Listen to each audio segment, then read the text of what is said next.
The Ohio State Buckeyes are picking up what they need to in the transfer portal, and it is an impressive haul if you are an Ohio State fan, but I'm probably going to outline for you why I think this is still lacking in one area, and I think you're probably going to agree with me. What's up, kid folk? It's RJ Young. I am not on a step mill. If this is your first time watching the #1 college football show, please subscribe to the channel and ring the bell. Like this video. Let the YouTubes know that you enjoy the content that we're making here. If you haven't subscribed to the channel, and it's worth checking, there are people that watch this thing all the time that just don't subscribe.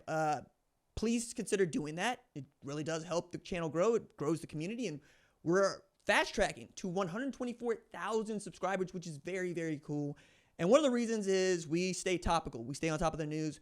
We try to react to it as quickly as we can. And this one, it's yet another great pickup for Ohio State, and also gives me an opportunity to round out what the portal strategy has looked like and what it has yielded. So you're getting URI-DE, that is Logan George. You're getting Minnesota offensive tackle Philip Daniels. You're getting West Virginia running back CJ Donaldson.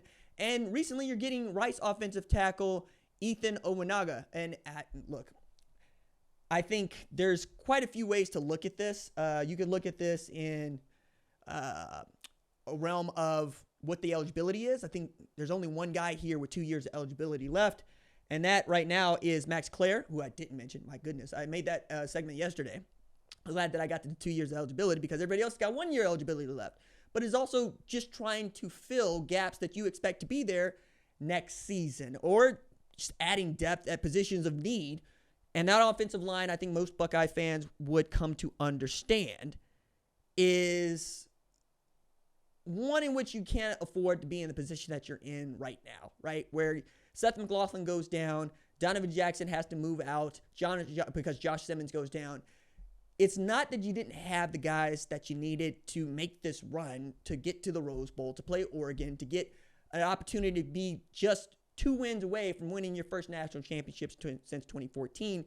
It's that we're now coming to understand just how valuable those positions can be, and it's worth overpaying to have the backup in a name, image, and likeness deal, if that's what you want, right? Like that's a big part of it.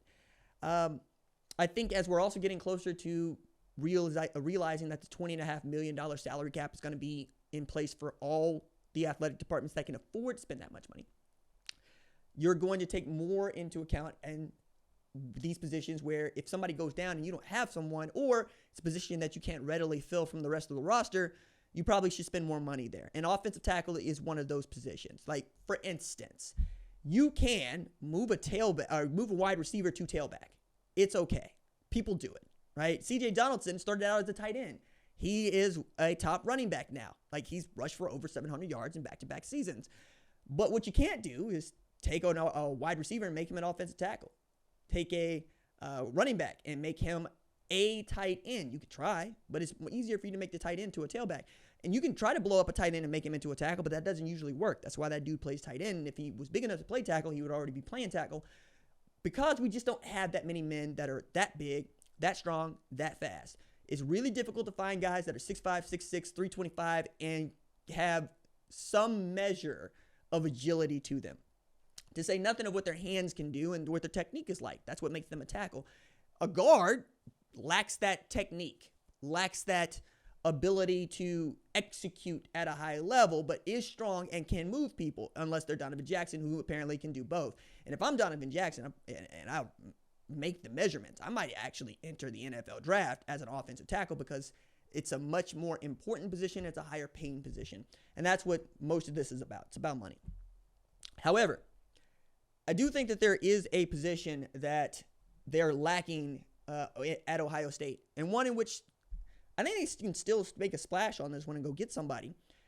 And while you could say quarterback, get a veteran to come in and basically hold the clipboard, there's reason to believe that's a good play, but you can get that guy. That guy's out there, right? That there is no rush to get another guy to bring in case of emergencies to help grow your quarterback room. You know what it's going to look like. Julian Satan's going to get first dibs, Tavian St. Clair, and then you might have a wild card there that you might want to bring in somebody that can compete, but it's not something that you absolutely positively have to have.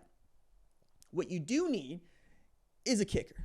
you need a kicker, man. For what is too long. And take it back to 2022. We're talking about a kicker basically ruining Ohio State's chance to beat Georgia in the Peach Bowl. And we're also talking about a kicker ruining Ohio State's opportunity to get its first win against Michigan in 4 attempts. Kicker makes 2 field goals. You win the game 19-13. It's okay. Or 16-13. It's okay. Everybody goes home happy as a Buckeye fan, and you're probably not in this position of playing the first round game because you would have had an opportunity to play in the Big Ten Championship and perhaps even beat that Oregon team. Or maybe you do. Maybe you end up where Penn State ends up as they lost to Oregon. Either way, I think a kicker at this juncture is necessary because we're beginning to see the haves and have-nots when it comes to kickers.